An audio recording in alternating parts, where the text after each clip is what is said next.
বিজেপির ডাকা 12 ঘন্টা বাংলা বন্ধকে সফল করতে বিজেপির মিছিল, বন্ধকে ব্যর্থ করতে তৃণমূল মিছিল পাল্টা মিছিলকে কেন্দ্র করে ব্যাপক উত্তেজনা ছড়ায় মাথাভাঙ্গায়। যদিও বন্ধ সমর্থকদের দেখা মেলেনি মাথাভাঙ্গা শহরে, তবে কালীবাড়ি এলাকায় বিজেপির তরফে মিছিল করা হয় বন্ধের সমর্থনে। মাথাভাঙ্গা থেকে বারোবিশা যাওয়ার পথে মাথাভাঙ্গা কোচবিহার রাজ্য সড়কে বেলতলা কালীবাড়ি এলাকায় সেই সরকারি বাসে ভাঙচুর করা হয়। বাস ভাঙচুরের খবর পেয়ে ঘটনাস্থলে ছুটে আসে তৃণমূলের কংগ্রেসের কর্মী সমর্থকরা। পরে ঘটনাস্থলে ছুটে আসে মাথাভাঙ্গা থানার বিশাল পুলিশ বাহিনী। সকাল থেকে বিভিন্ন এলাকায় টহলদারি চালাচ্ছে পুলিশ। সরকারি বাস রাস্তায় চলাচল করলেও টোটো অটো ছাড়া বেসরকারি বাস চোখে পড়েনি। খোলা রয়েছে স্কুল কলেজ থেকে শুরু করে অফিস আদালত।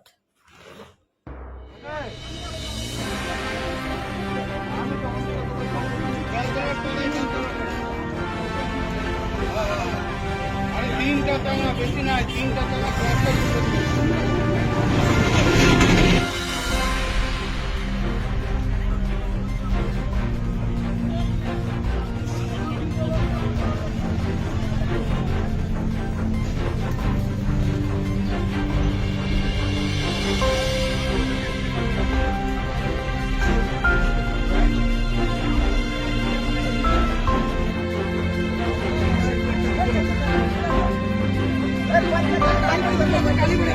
কালীবাড়ি যাও, কালীবাড়ি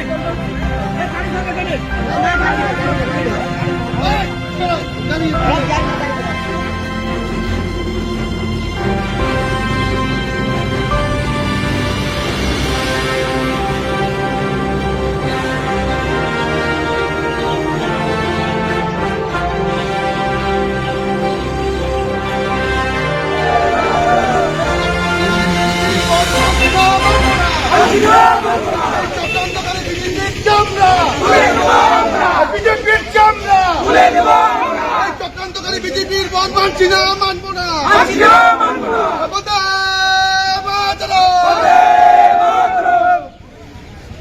বিজেপি আজকে ছাত্র আন্দোলনটাকে এরা দলীয় আন্দোলন এবং আমাদের যে বোনটি আজকে দর্শন হয়ে মারা গেছে, ওকে খুন করেছে, তার আন্দোলন থেকে বিজেপি সরে গিয়ে নিজেদের স্বার্থে রাজনৈতিক চরিত্রকে চরিতার্থ করার জন্য আজকে বন্ধ ডেকেছে, কর্মনাশা বল। তাই আমরা এর প্রতিবাদে মাঠে নেমেছি এবং মানুষ স্বতঃস্ফূর্তভাবে এই বন্ধকে প্রত্যাহার করেছে।